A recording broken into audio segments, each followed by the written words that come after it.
இன்றைய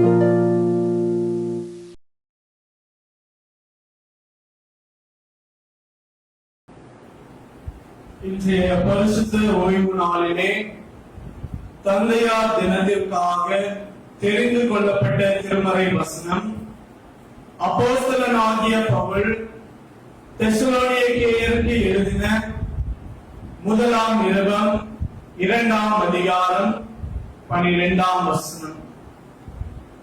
தகப்பன் தன் பிள்ளைகளுக்கு சொல்லுகிறது போல நாங்கள் உங்களில் ஒவ்வொருவனுக்கும் புத்தியும் தேறுதலும் எச்சரிப்பும் சொன்னதை அறிந்திருக்கிறீர்கள். ஜெபம் செய்வோம்.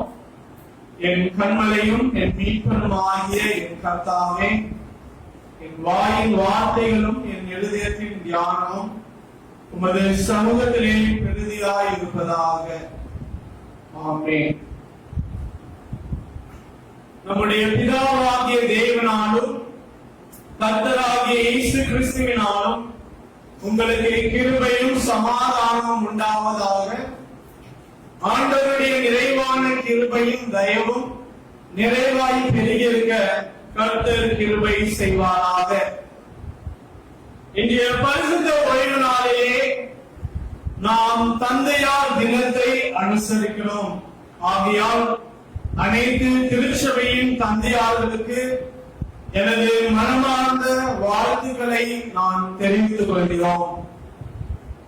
தேவன் தாமே உங்களை ஆசீர்வதிப்பாராக. ஒருவர் இப்படியாக சொல்லுகிறார், தந்தையார் தினம் அன்னையார் தினத்தை போன்றதே. ஒரே ஒரு வித்தியாசம் என்ன? தந்தையார் தினத்திலே நாம் அதிகமாக செலவு செய்ய மாட்டோம் இல்லையா? அன்னையார் தினத்திற்கு நாம் அதிகமாக செலவு செய்வதற்கு காரணம், நாம் தந்தையை காட்டிலும் நம்முடைய அன்னையை அதிகமாக நேசிக்கிறோம் என்பதால் தந்தையார் தினத்திற்கு நாம் செலவு செய்வதில்லை என்று சொல்லி ஒருவர் இப்படியாக சொல்கிறார். தகப்பனும் தாயும் வித்தியாசமானவர்கள், வித்தியாசமான குணங்களை படைத்தவர்கள். பாலினத்தில் மாத்திரம் வித்தியாசம் இல்லை, மாறாக அவர்களுடைய அணுகுமுறைகளிலே வித்தியாசம் உள்ளது, அவர்களுடைய வெளிப்புற தோற்றத்திலே வித்தியாசம் உள்ளது, அவர்களுடைய முன்னுரிமையிலே வித்தியாசம் உள்ளது.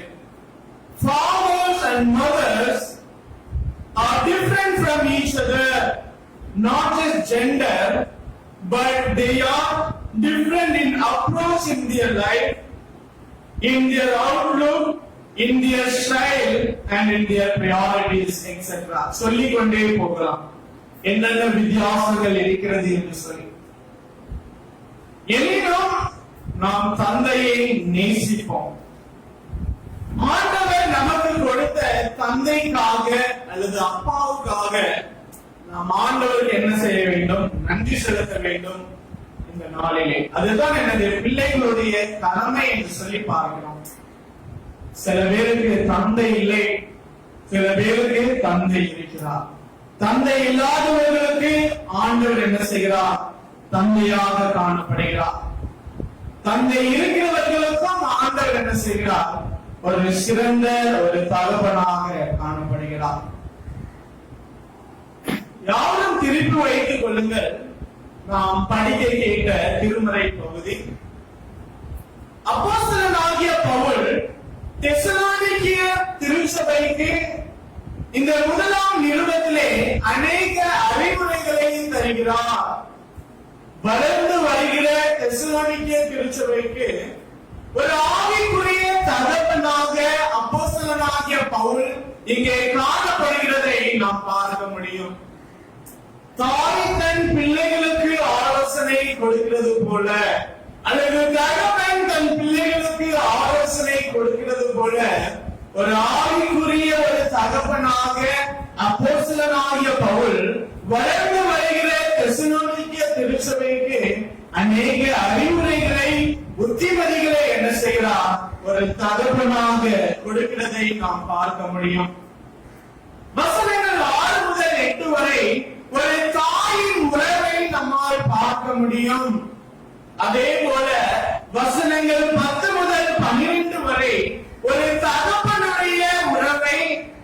நம்மால் இந்த வசனத்திலே படிக்க முடியும். அந்த 3 வசனங்களை நான் வாசிக்கிறேன்.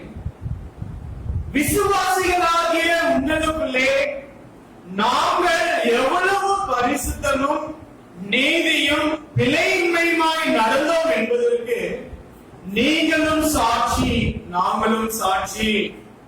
மேலும் தம்முடைய ராஜ்யத்திற்கு மகிமையாக உங்களை அழைத்த தேவனுக்கு நீங்கள் பாத்திரராய் நடக்க வேண்டும். 12வது வசனம், தகப்பன் தன் பிள்ளைகளுக்கு சொல்லுகிறது போல நாங்கள் உங்களில் ஒவ்வொருவருக்கும் புத்தியும் தேறுதலும் எச்சரிப்பும் சொன்னதை அறிந்திருக்கிறீர்கள் என்று சொல்லி அப்போஸ்தலனாகிய பவுல் சொல்கிறார். தெசலோனிக்கேயர் திருச்சபையினுடைய வாழ்க்கையிலே ஒரு ஆவிக்குரிய தகப்பனாக இங்கே அப்போஸ்தலனாகிய பவுல் காணப்படுகிறார். The apostle Paul is doing a role of spiritual father to the church of Thessalonians. அவர் தெசலோனிக்கேயர் திருச்சபையாருக்கு மாத்திரம் அப்படிப்பட்ட அறிவுரைகளை ஒரு ஆவிக்குரிய தகப்பனாக கொடுக்கவில்லை, அவர் அநேக திருச்சபைக்கு தருகிறார் என்பதை நாம் வேதத்தை படிக்கும் பொழுது கற்றுக்கொள்கிறோம். அவர் கொரிந்து திருச்சபையாருக்கு ஒரு தகப்பனாக காணப்படுகிறார். 1 கொரிந்தியர் 4வது அதிகாரம் 15வது வசனம் சொல்கிறது, கிறிஸ்துவுக்குள் 10,000 உபாத்தியாயர்கள் உங்களுக்கு இருந்தாலும் தகப்பன்மார் அநேகர் உங்களுக்கு இல்லையே. கிறிஸ்து இயேசுவுக்குள் சுவிசேஷத்தினால் நான் உங்களை பெற்றேன் என்று சொல்கிறார்.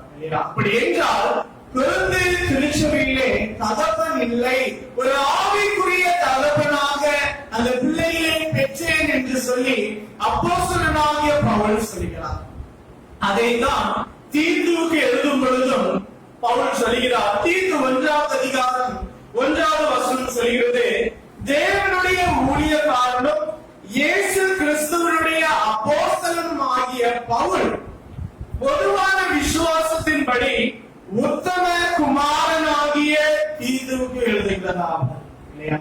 ஒரு மகன், ஒரு தந்தை ஒரு மகனுக்கு கடிதம் எழுதுகிறது போல இங்கே அப்போஸ்தலனாகிய பவுல் தீத்துவுக்கு கடிதம் எழுதுகிறார். திருமறையிலே அப்போஸ்தலனாகிய பவுல் அநேக இடங்களிலே ஆவிக்குரிய தகப்பனாக காணப்படுகிறார். நாம் படிக்க கேட்ட திருமறை பகுதியாகிய அந்த 1 தெசலோனிக்கேயர் 2ஆம் அதிகாரம்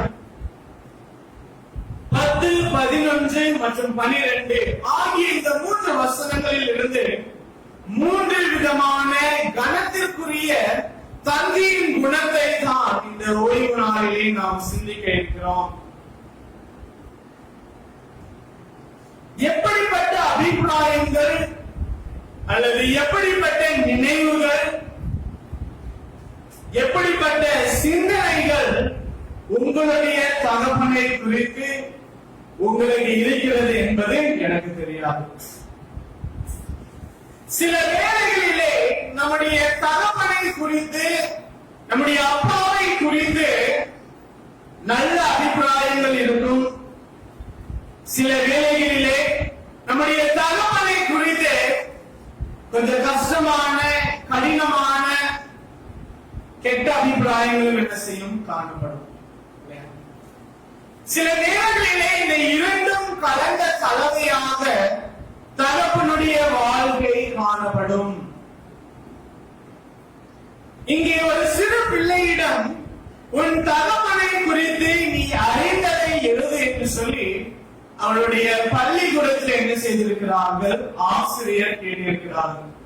அந்த சிறு பிள்ளை எழுதின கடிதத்தை மாத்திரம் உங்களுக்கு நான் வாசிக்கிறேன்.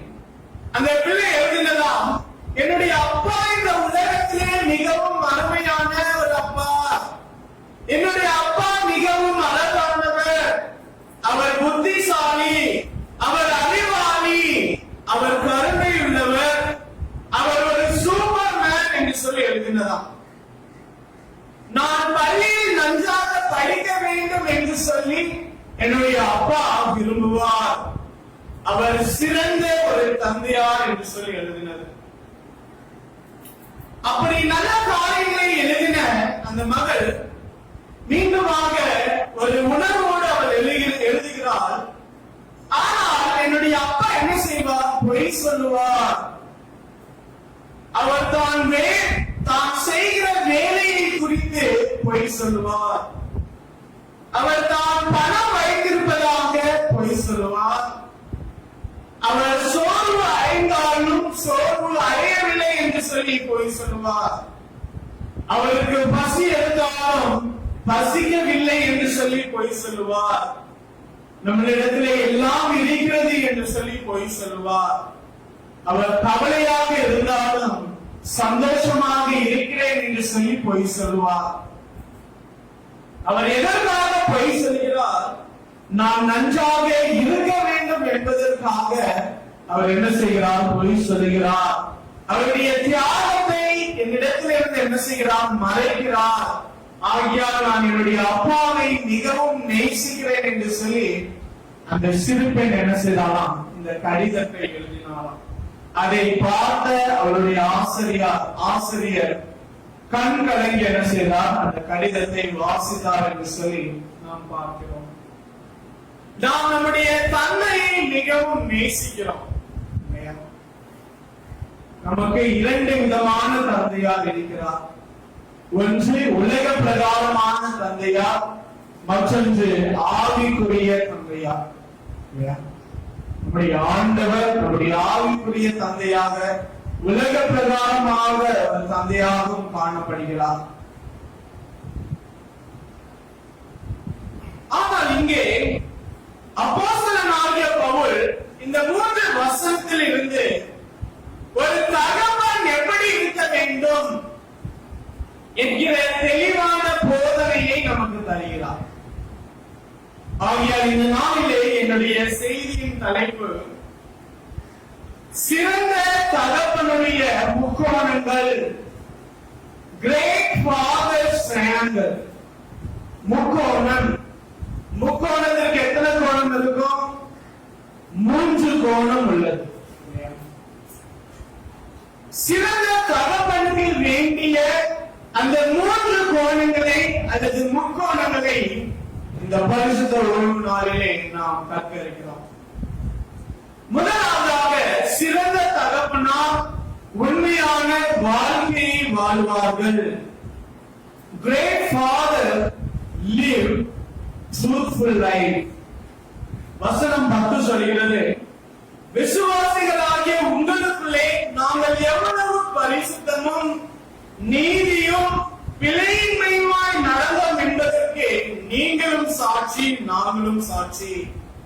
You are witness, and God also, how devotedly and justly and blamelessly we behave ourselves among you who believe.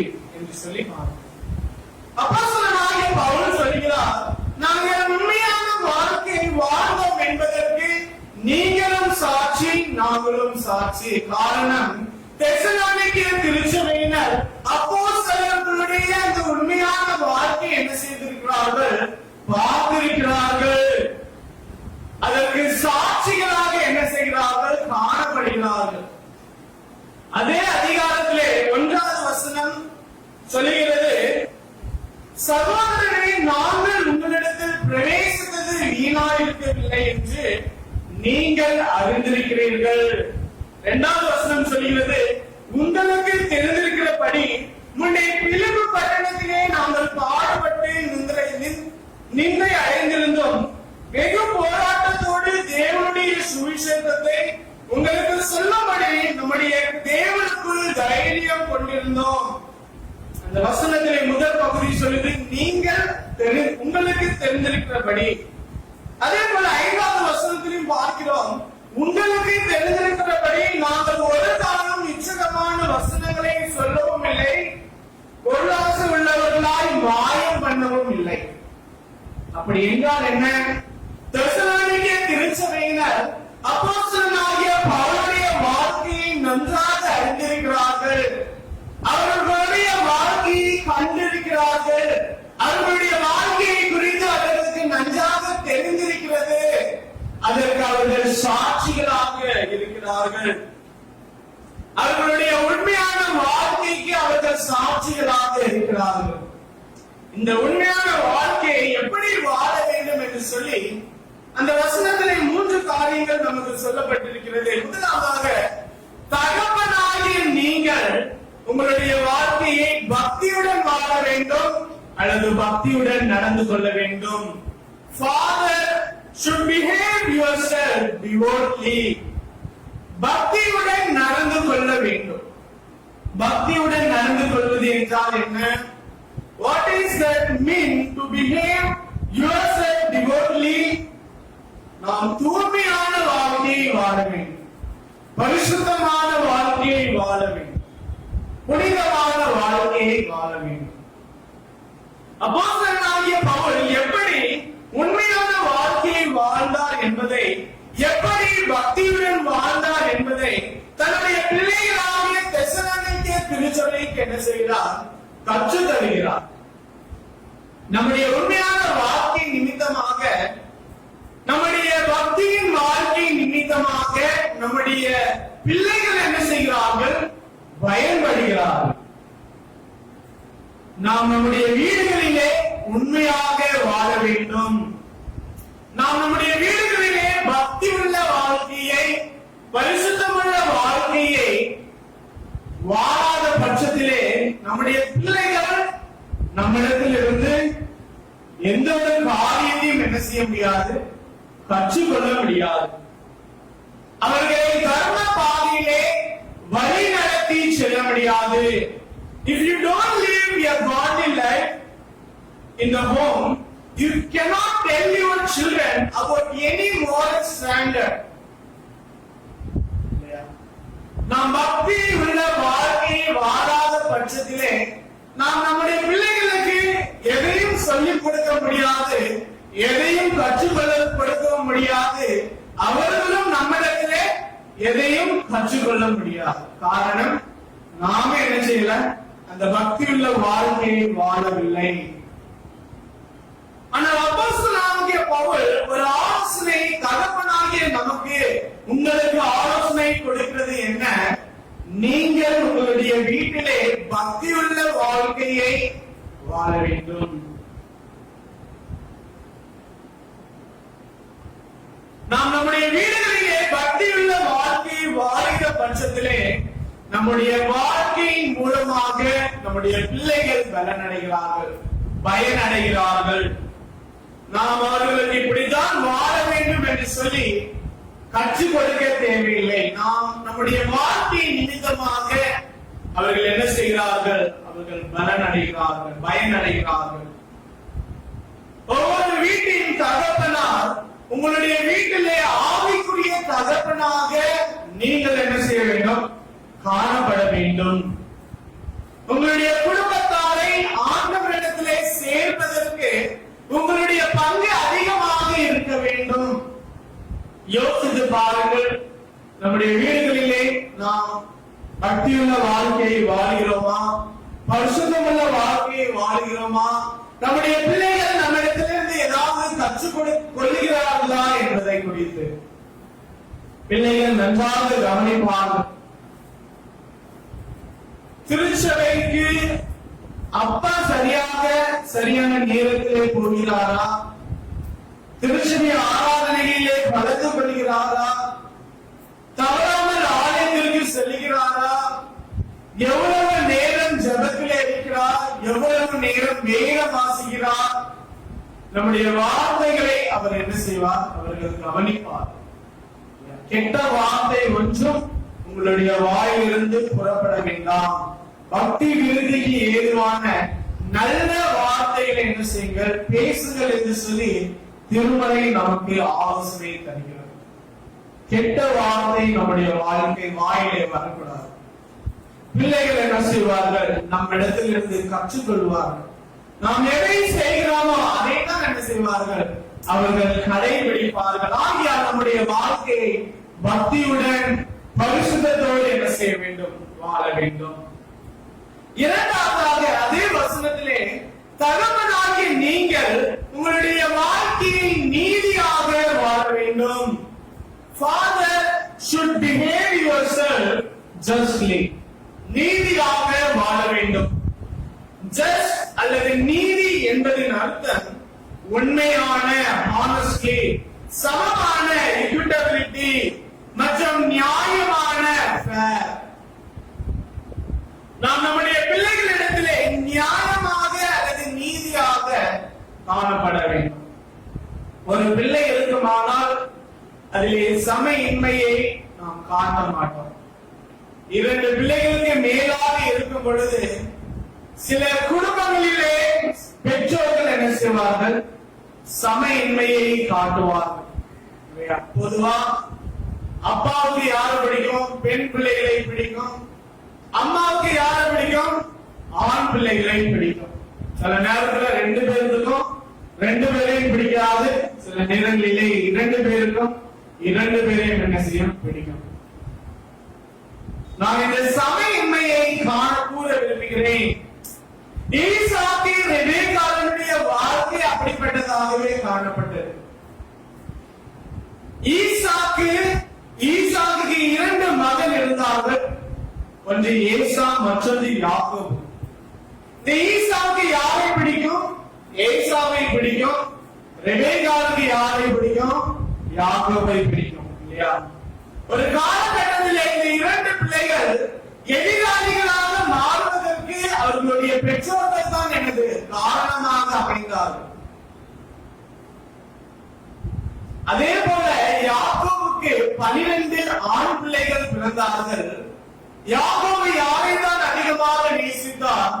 யோசேப்பை அதிகமாக நேசித்தார். மற்ற பிள்ளைகளை நேசிக்கவில்லை என்று சொல்லவில்லை.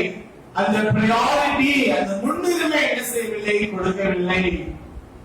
அதனுடைய விளைவு என்னது?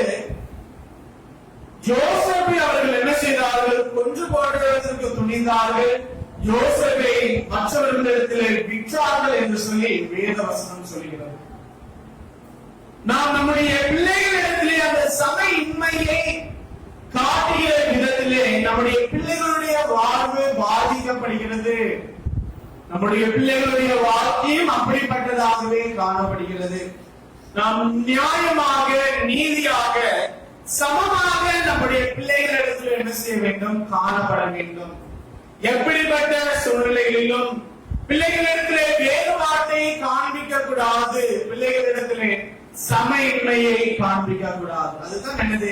நீதியாக வாழ வேண்டும். தகப்பனாகிய நீங்கள் உங்களுடைய பிள்ளைகளிடத்திலே, உங்களுடைய குடும்பத்திலே நீதியாக, நியாயமாக, சமமாக காணப்பட வேண்டும்.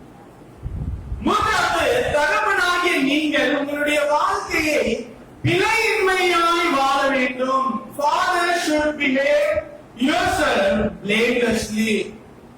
பிழையின்மை அல்லது blameless, அதன் அர்த்தம் என்னது? குற்றமற்ற. வசனம் சொல்லவில்லை நீங்கள் சரியாக இருக்க வேண்டும் அல்லது பரிபூர்ணமான ஒரு தகப்பனாக இருக்க வேண்டும், முழு நிறைவான ஒரு தகப்பனாக இருக்க வேண்டும் என்று சொல்லி. நம்மளால இருக்கவே முடியாது. ஆனாலும் ஆண்டவர் சொல்கிறார், பரமண்டலங்களில் இருக்கிற எங்களுடைய பிதாவை தவிர எந்த ஒரு பிதாவினாலும் இந்த உலகத்திலே ஒரு சிறந்த, முழுமையான, பரிபூர்ணமான ஒரு தகப்பனாக இருக்க முடியாது. எனினும் நம்ம என்ன செய்யணும்? பிழையின்மையுமாய் கொஞ்சத்தில் என்ன செய்ய வேண்டும்? உண்மையாக இருக்க வேண்டும் என்று சொல்லி பார்க்கணும். ஆண்டவருடைய வசனம் சொல்கிறது, கொஞ்சத்தில் உண்மையா இருந்தால் உன்னை என்ன செய்வேன்? அநேகருக்கு நான் அதிபதியாக வைப்பேன். கொஞ்சத்தில் அல்லது பிழையின்மையுமாய் நம்முடைய வாழ்க்கையை வாழ வேண்டும். அந்த பிழையின்மையான வாழ்க்கையை எப்படி வாழ முடியும்? நாம் ஆண்டவரிடத்திலே விசுவாசம் உள்ளவர்களாய் காணப்பட வேண்டும். ஆண்டவரை விசுவாசிக்க வேண்டும். ஆண்டவரை உண்மையாக பற்றி கொண்டிருக்க வேண்டும். ஆண்டவரை உண்மையாக பற்றி கொண்டிருக்கும் பொழுது நாம் நம்முடைய கடமைகளை என்ன செய்கிறோம்? நிறைவேற்றுகிறோம் என்று சொல்லி பார்க்கிறோம். பிழையின்மையான வாழ்க்கை, தப்பு இல்லாத ஒரு வாழ்க்கை, கலக்கம் இல்லாத ஒரு வாழ்க்கை. In 1990, 1990ல பிரிட்டன் பிபிசி நியூஸ்ல ஒரு டெலிவிஷன் ஷோ நடந்தது. அந்த நிகழ்ச்சியின் தலைப்பு Men Behaving Badly ஆண்கள் தவறாக நடந்து கொள்வார்கள், ஆண்கள் மோசமாக நடந்து கொள்வார்கள்.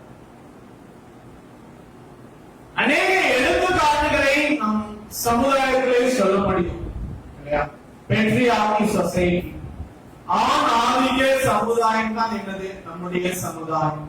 ஆண்களுக்கு அதிக முன்னுரிமைகள், ஆண்களுக்கு அதிக அதிகாரங்கள் என்ன செய்கிறது நம்முடைய இந்திய தேசத்திலே காணப்படுகிறது. இரண்டாவதாக விபச்சாரங்கள் பெண்களுக்கு விரோதமாக, இந்த இரண்டுமே நம்முடைய தேசத்தில் என்ன செய்கிறது அதிக அளவில் என்ன செய்கிறது காணப்படுகிறது. செய்தித்தாள்களிலே தகப்பனார் பிள்ளையை பாலியல் தொந்தரவு செய்வதாக அநேக காரியங்களை நாம் என்ன செய்கிறோம் கேள்விப்படுகிறோம். நாம் அப்படிப்பட்ட ஒரு வாழ்க்கையை வாழக்கூடாது, மாறாக பிள்ளையின்மையுமா என்ன செய்ய வேண்டும், வாழ வேண்டும். நம்முடைய தலைமுறையை சரியான பாதையில் நடத்த வேண்டுமானால் நாம் உண்மையான அல்லது பிழையில்லாத வாழ்க்கையை நாம் வாழ வேண்டும். பக்தியுள்ள வாழ்க்கை, பரிசுத்தமுள்ள வாழ்க்கை, நீதியுள்ள வாழ்க்கை, பிழையில்லாத வாழ்க்கையை வாழ்கிற பட்சத்திலே நாம் நம்முடைய தலைமுறைகளை நல்ல பாதையிலே வழி நடத்தி செல்வதற்கு நாம் அவர்களுடைய வாழ்க்கையை கட்டுகிறவர்களாக என்ன செய்கிறோம் காணப்படுகிறோம். இது முதலாவதாக. இரண்டாவதாக சிறந்த தகப்பனார் சிறந்த போதனைகளை கொடுக்க வேண்டும். Great fathers give great teachings.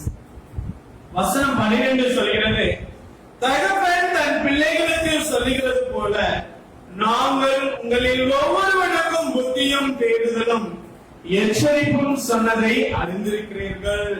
இங்கே அப்போஸ்தலனாகிய பவுல் ஒவ்வொரு தகப்பனுடைய பெற்றோர்களுடைய கடமைகளை என்ன செய்கிறார் நமக்கு குறிப்பிடுகிறார்.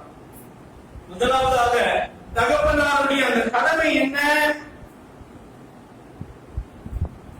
நாம் நம்முடைய பிள்ளைகளுக்கு புத்தி சொல்ல வேண்டும். அதுதான் எனது முதல் கடமை. Father should encourage your children. ஆங்கிலத்திலே exhorted என்று சொல்லி போடப்பட்டிருக்கிறது. அறிவுரை கூற வேண்டும், நல்ல புத்திமதிகளை கூற வேண்டும். NRSV மொழிபெயர்ப்புகளிலே encourage என்று சொல்லக்கூடிய வார்த்தையை பயன்படுத்தியுள்ளார்கள். அதன் அர்த்தம் என்ன? ஒரு தகப்பனுடைய கடமை என்ன? நாம் நம்முடைய பிள்ளைகளுக்கு நல்ல புத்திமதிகளை கூறி நம்முடைய பிள்ளைகளுடைய வாழ்க்கையை ஊக்குவிக்க வேண்டும். பர்னபாஸ் என்ன செய்கிறார்? பர்னபாஸை குறித்து ஒரு வாரத்திற்கு முந்தின வாரம் நாம் பார்த்தோம். பர்னபாஸினுடைய அர்த்தம் என்னது? The son of encouragement. அவன் மற்றவர்களுடைய வாழ்க்கையை கட்டினான், மற்றவர்களுடைய வாழ்க்கைக்கு நல்ல அறிவுரைகளை புத்திமதிகளை என்ன செய்தான் கூறினான். அப்போஸ்தலனாகிய பவுலுடைய வாழ்க்கையை அவன் கட்டினான். அப்போஸ்தலனாகிய பவுலை அவன் என்கரேஜ் பண்ணினான், அவன் அறிவுரை கூறினான் என்று சொல்லி நாம் கற்றுக்கொண்டோம். நாம் ஒரு ஆவிக்குரிய தகப்பனாக நம்முடைய ஆவிக்குரிய பிள்ளைகளிடத்திலே ஆவிக்குரிய காரியங்களை குறித்து உற்சாகப்படுத்த வேண்டும். As a spiritual father, we have to encourage our spiritual children in a spiritual way. இரண்டாவதாக அதே வசனம் சொல்கிறது, 12வது வசனம், நாம் நம்முடைய பிள்ளைகளுக்கு தேடுதல் அளிக்க வேண்டும். Father should comfort your children. தகப்பன் தன் பிள்ளைகளுக்கு ஆறுதலாக தேடுதலாக எல்லா சூழ்நிலைகளிலும் காணப்பட வேண்டும். இந்த ஆறுதல், இந்த தேடுதல் ஒரு தாயின் கடமையாக என்ன செய்கிறது நாம் அதிகமாக பார்க்க முடியும். ஆகையால்தான் பாடலும் எப்படியாக பாடுகிறோம், ஒரு தாய் தேற்றுவது போல என் நேசர் என்ன செய்வார்? தேற்றுவார். அந்த தேடுதல் படுத்துதல், அந்த ஆறுதல் படுத்துதல் ஒரு தாயினுடைய கடமையாக அநேக நேரங்களிலே நாம் பார்க்கிறோம். அது ஒரு தகப்பனுடைய கடமையாகவும் அதிகமாக காணப்பட வேண்டும். தாய் அன்பாக பேசுவார் எல்லா நேரங்களிலும். ஆனால் தகப்பன் அப்படி அல்ல இல்லையா? எல்லா நேரங்களிலும் அன்பாக இருக்க மாட்டார். கண்டிக்கிற வேலையிலே கண்டிப்பா அன்பா இருக்கிற நேரத்திலே அன்பா இருப்பார். சில நேரங்களிலே தகப்பனால் எப்பொழுதும் கோபப்பட்டு கொண்டே என்ன செய்வார் இருப்பார். அவையாதான் நீதிமொழிகள் 15:1 சொல்கிறது, மெதுவான பிரதியுத்தரம் உக்கிரத்தை மாற்றும், கடுஞ்சொற்களோ கோபத்தை எழுப்பும். நாம் எப்படிப்பட்ட வார்த்தைகளை பயன்படுத்துகிறோம் நம்மளுடைய பிள்ளைகளிடத்திலே என்பது மிகவும் முக்கியம். எபேசியர் 6:4 சொல்கிறது, பிதாக்களே உங்கள் பிள்ளைகளை கோபப்படுத்தாமல் இருப்பீர்களாக. எந்த வார்த்தையும் நம்முடைய பிள்ளைகளிடத்திலே அவர்களுடைய மனதை புண்படுத்துகிற விதமாக நாம் பயன்படுத்தக்கூடாது. நம்முடைய பிள்ளைகளை கோபப்படுத்தாமல் நம்முடைய பிள்ளைகளுக்கு ஆறுதலாக தேர்தலாக காணப்பட வேண்டும். எல்லா தகப்பனும் எல்லா ஆண்களும் ஆறுதல் படுத்துகிற குணத்தை, ஆறுதல் அளிக்கக்கூடிய குணத்தை நாம் நம்முடைய வாழ்க்கையிலே அதிகமாக வளர்க்க வேண்டும். மூன்றாவதாக நாம் நம்முடைய பிள்ளைகளை எச்சரிக்க வேண்டும். இரண்டாவது அந்த 12வது வசனத்திலிருந்து 2 காரியங்கள் எப்படிப்பட்ட காரியங்கள். முதலாவதாக அறிவுரை அல்லது புத்திமதி அல்லது என்கரேஜ், அவர்களை ஊக்குவிக்க வேண்டும் என்று சொன்னேன். இரண்டாவதாக அவர்களுக்கு ஆறுதலாக தேர்தலாக இருக்க வேண்டும் என்று சொன்னேன். மூன்றாவதாக தகப்பனுடைய கடமை என்ன? தன்னுடைய பிள்ளைகளை எச்சரித்து வளர்க்க வேண்டும். Father should charge your children. நாம் நம்முடைய பிள்ளைகள் அவர்களுடைய வாழ்க்கையிலே தவறான பாதையில் செல்கிறார்கள் என்றால் அவர்களை எச்சரித்து சரியான பாதையில் என்ன செய்ய வேண்டும்? நடத்த வேண்டும். அதுதான் எனது தகப்பனுடைய கடமை, ஒரு சிறந்த ஒரு கடமை. சின்ன பிள்ளை தானே மாறிடுவான், வாழ்ந்த பிள்ளை தானே மாறிடுவான் என்று சொல்லி அவனுடைய வாழ்க்கையை அவனுடைய போக்கிலே அல்லது அவனுடைய போக்கிலே நாம் விட்டுவிட்டால் அவர்களுடைய வாழ்க்கை ஒரு நாள் என்ன செய்யும்? பரிதவிக்கப்படும் என்று சொல்லி பார்க்கிறோம். எபேசியர் 6:4 சொல்கிறது, முன்பகுதி நம்ம என்ன சொன்னோம்? பிதாக்களே நீங்கள் உங்கள் பிள்ளைகளை என்ன செய்யாதீங்க? கோபப்படுத்தாதீங்க. இரண்டாவது பகுதி என்ன சொல்கிறது? கர்த்தருக்கு ஏற்ற சிக்ஷையிலும் போதனையிலும் என்ன செய்யுங்க? அவர்களை வளர்ப்பீர்களாக. ஒரு சிறந்த ஒரு எடுத்துக்காட்டை ஏலி என்று சொல்லி பாருங்க. ஏலி ஆசாரியன். ஆசாரியன் தான் எல்லாருக்குமே தெரியும் இல்லையா? ஆலயத்திலே வேலை செய்கிறவர்கள். இப்ப ஏலியுடைய பிள்ளைகள் பேலியாளின் மக்களாக இருக்கிறார்கள். ஓபினி பிணையாஸ் எப்படியாக இருக்கிறார்கள்? ஆண்டவருக்கு விரோதமாக அநேக காரியங்களை செய்கிறார்கள். ஒரு தலைவனுடைய கடமை என்ன? அவர்களுடைய வாழ்க்கையை திருத்த வேண்டும்.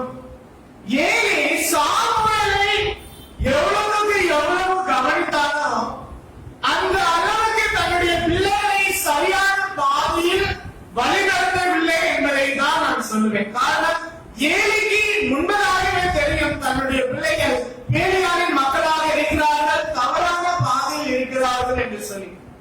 எனினும் தன்னுடைய பிள்ளைகள் என்ன செய்யவில்லை? அவன் கண்டித்து வளர்க்கவில்லை. அதனுடைய விளைவு என்னது? அவர்களுடைய பிள்ளைகள் என்ன செய்தார்கள்? மாண்டார்கள் என்று சொல்லி பார்க்கிறோம். நாம் நம்முடைய பிள்ளைகளை சரியாக எச்சரித்து வளர்க்கிற ஒரு கடமையை நம்மை விழுந்த ஒரு கடமையாக காணப்படுகிறது. ஒரு வாட்ஸ்அப்ல இல்ல, இன்ஸ்டாகிராம்ல ஒருத்தவங்க போட்டிருக்காங்க இப்படியாக, don't stop your daughter to go outside, teach your son how to behave. Tamil என்னது? உன்னுடைய பெண் பிள்ளைகளை வெளியே செல்வதற்கு தடை செய்யாதே, மாறாக உன்னுடைய ஆண் பிள்ளைகளுக்கு கற்றுக்கொடு வெளியே எப்படி நடக்க வேண்டும் என்று சொல். நாம் நம்முடைய பிள்ளைகளை கண்டித்து வளர்க்க வேண்டும். மூன்றாவதாக சிறந்த தகப்பனார் தன்னுடைய பிள்ளைகளை நித்திய ராஜ்யத்திற்கு வழிநடத்தி செல்கிறார்கள். வசனம் 11 சொல்கிறது, மேலும் தம்முடைய ராஜ்யத்திற்கும் மகிமைக்கும் உங்களை அழைத்த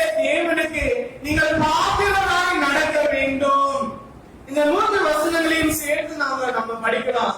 அந்த 3 வசனமும் சொல்லுகிறது, விசுவாசிகளாகிய உங்களுக்குள்ளே நாங்கள் எவ்வளவு பரிசுத்தமும் நீதியும் பிழையின்மையுமாய் நடந்தோம் என்பதற்கு நீங்களும் சாட்சி, தேவனும் சாட்சி.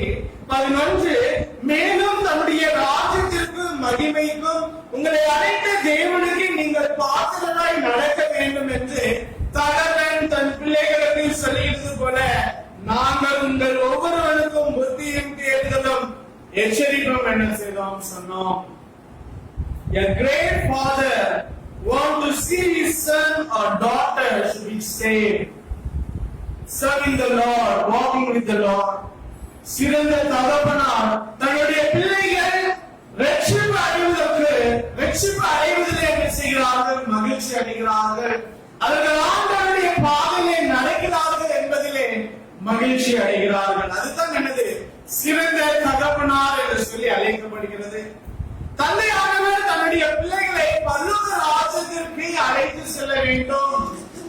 நாம் நம்முடைய பிள்ளைகளிடத்திலே பரலோக ராஜ்யத்திலே இருக்க வேண்டும் என்ற கவனத்திலே காணப்பட வேண்டும். ஒரு அப்பா சோகமாக ஒரு அறிக்கையை விடுகிறார். என்ன அறிக்கை விடுகிறார்? நான் என்னுடைய குழந்தையை பள்ளிக்கூடத்திற்கு அழைத்து சென்றேன், ஆனால் ஆலயத்திற்கு என்ன செய்யவில்லை? அழைத்து செல்லவில்லை. நான் என்னுடைய பிள்ளையை ஃபுட்பால் கோச்சிங் பள்ளிக்கு அழைத்து சென்றேன், ஆனால் ஞாயிறு பள்ளிக்கு அழைத்து செல்லவில்லை. நான் கர்த்தருடைய நாளை சுற்றுலா நாளாக மாற்றிருக்கிறேன், ஆனால் கர்த்தருடைய நாளை பரிசுத்தமுள்ள ஒரு நாளாக என்ன செய்யவில்லை? மாற்றவில்லை. அதை என்னுடைய பிள்ளைகளுக்கு கற்றுக் கொடுக்க தவறினேன் என்று சொல்லி ஒரு தகப்பனார் ஒரு சோகமான ஒரு அறிக்கை என்ன செய்தார்? தகப்பனார் உங்களுடைய பிள்ளைகளை ஆண்டவருடைய வார்த்தைகளுக்கு என்ன செய்ய வேண்டும்? கற்றுக் கொடுக்க வேண்டும். ஆண்டவருடைய சுவிசேஷத்தை முதலாவதாக நாம் நம்முடைய பிள்ளைகளுக்கு கற்றுக் கொடுக்க வேண்டும். ஆண்டவருடைய போதகத்திலே நாம் நம்முடைய பிள்ளைகளை என்ன செய்ய வேண்டும்? வளர்க்க வேண்டும். ஆண்டவருடைய வார்த்தைகளால் நாம் நம்முடைய பிள்ளைகளை உற்சாகப்படுத்த வேண்டும். அப்படி உற்சாகப்படுத்தும் பொழுது ஆண்டவர் நிச்சயமாக என்ன செய்வார்? உங்களுடைய வாழ்க்கையை ஆசீர்வதிப்பார். இந்த நாளிலே 3 காரியங்களை நாம் பார்த்தோம். சிறந்த தகப்பனுடைய 3 கோணங்கள் அல்லது முக்கோணங்கள் என்ற தலைப்பிலே முதலாவதாக சிறந்த தகப்பனார் உண்மையான வாழ்க்கையை வாழ்வார்கள். இரண்டாவதாக சிறந்த தகப்பனார் நல்ல போதனைகளை, சிறந்த போதனைகளை தன்னுடைய பிள்ளைகளுக்கு கற்றுக் கொடுப்பார்கள். மூன்றாவதாக சிறந்த தகப்பனார் தன்னுடைய பிள்ளைகள் நித்திய ராஜ்யத்திற்கு நடத்தி செல்வார்கள். இப்படிப்பட்ட தகப்பனார் தான் எப்படிப்பட்டவர்? சிறந்த தகப்பனார் என்று சொல்லி வேதம் சொல்கிறது. நாம் நம்முடைய தகப்பனுடைய வாழ்க்கைக்காக இன்றைய நல்ல நாளிலே நாம் நன்றி செலுத்த வேண்டும்.